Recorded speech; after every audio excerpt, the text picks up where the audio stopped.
নমস্কার বন্ধুরা, রমার রান্নাঘরে সকলকে স্বাগত। আজকে আমি যে রেসিপিটা দেখাচ্ছি, দেখুন ফুলকপি আলুর দম। এবার আলুর দম খেয়েছেন বা এমনিও অনেক কিছু আলুর দম, তারপরে এমনিও তরকারি কপি খেয়েছেন, কিন্তু আমি আজকে দেখাচ্ছি ফুলকপি আলুর দম। এই দেখুন আলুগুলো আমি এইভাবে কেটে নিয়েছি। কড়াই দেখুন তেল দিয়েছি, তেলটা গরম হয়ে গেছে। এবারে আমি আলুগুলো একটু ভেজে নেব আগে। এই দেখুন ফুলকপিগুলো আমি এইভাবে কেটে একটু ভাপিয়ে রেখেছি।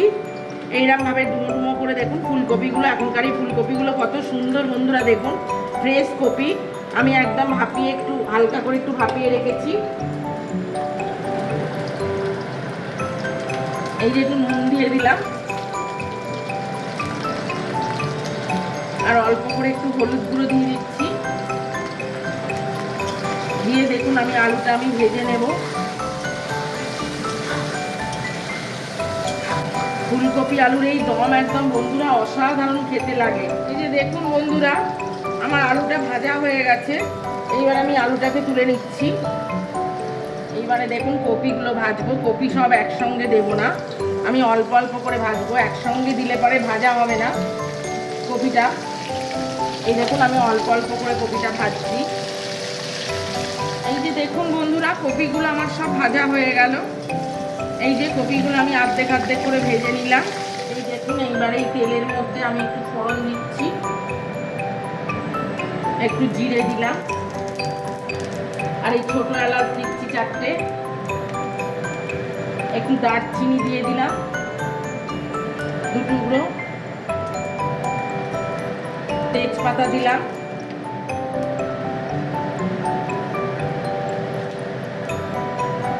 এইবারে টমেটো কুচিটা দিয়ে দিচ্ছি,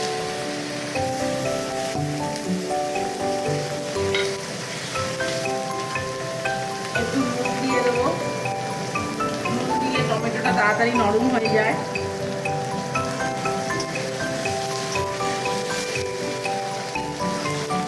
একদম সহজ ইজি রান্না বন্ধুরা, অথচ খেতে খুব দুর্দান্ত হয়। অল্প তেল মশলায় রান্না, অসম্ভব সুন্দর খেতে লাগে। এবার দেখুন আমি একটু আদা বাটা দিচ্ছি,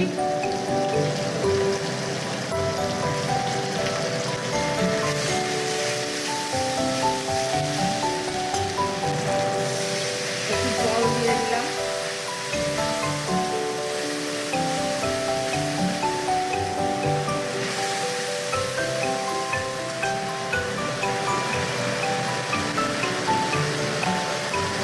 এবার দেখুন নুন দিলাম, হলুদ গুঁড়ো, একটু ঝাল লঙ্কার গুঁড়ো দিয়ে দিচ্ছি, একটু জিরের গুঁড়ো দিলাম,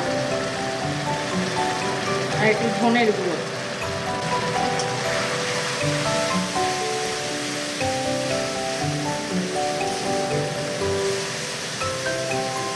এতে আর কিছু দেবো না। এইবারে মশলাটাকে কষিয়ে নেবো একটু।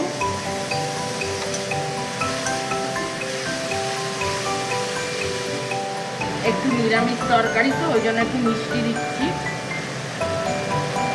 আপনারা যদি কেউ না পছন্দ করেন তাহলে মিষ্টিটা দেবেন না।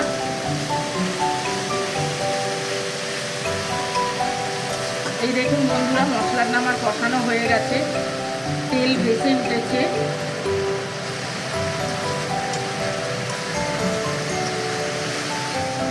এইবারে আমি দেখুন কপি আলুটা দিয়ে দিচ্ছি।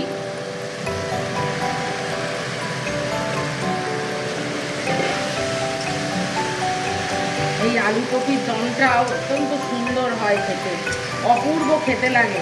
নিরামিষ রান্নার সাথে লুচি, পরোটা, আপনার নান, তারপরে ফ্রাইড রাইস, সবের সঙ্গেই খুব ভালো লাগে, অসম্ভব সুন্দর হয় খেতে।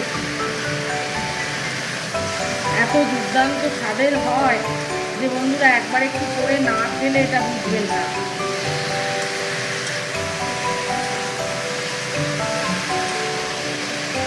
খেয়ে আমাকে জানাবেন কীরকম হলো।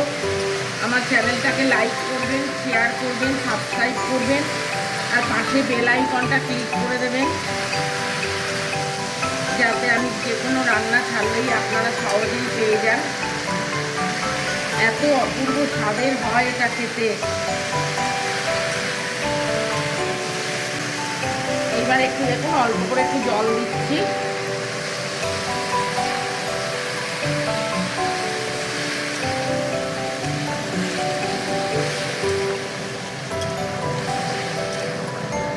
এইটা যেহেতু দম হবে ওই জন্য বেশি জল দেব না। এই যে দেখুন বন্ধুরা, ফুলকপি আলুর দম আমার একদম রেডি হয়ে গেছে। এটা অসম্ভব সুন্দর খেতে লাগে, দারুণ একটা রেসিপি। ঠাকুরের ভোগের জন্য এইরকম একটা রেসিপি করে দিতে পারেন। তারপরে যারা নতুন রান্না শিখছেন, রান্না করতে যাচ্ছেন, তারা এইটা রান্নাটা দেখে করবেন। একদম ইজিভাবে করতে পারবেন, কোনো কিছু নার্ভাস হওয়ার নেই। একদম সুন্দর ইজি রান্না, অথচ খেতে দুর্দান্ত হয়। এইবারে দেখুন আমার এটা হয়ে গেছে। আমি এবারে সব শেষে দেখুন একটু গরম মশলা দিচ্ছি।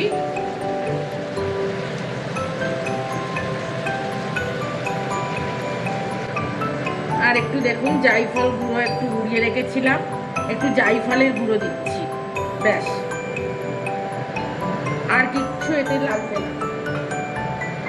একদম অসম্ভব সুন্দর রেসিপি, একদম দুর্দান্ত ফুলকপি আলুর দম। একদম যা দিয়ে খাবেন অসম্ভব সুন্দর খেতে লাগবে। আমার রান্নাটা দেখে আপনারা করুন, করে খান, কেমন লাগে আমায় জানাবেন। আমার চ্যানেলটাকে লাইক করবেন, শেয়ার করবেন, সাবস্ক্রাইব করবেন, পাশে বেল আইকনটা ক্লিক করে দেবেন যাতে সহজেই রান্না আমি ছাড়লেই পেয়ে যান। আজ তাহলে এই পর্যন্ত, নমস্কার।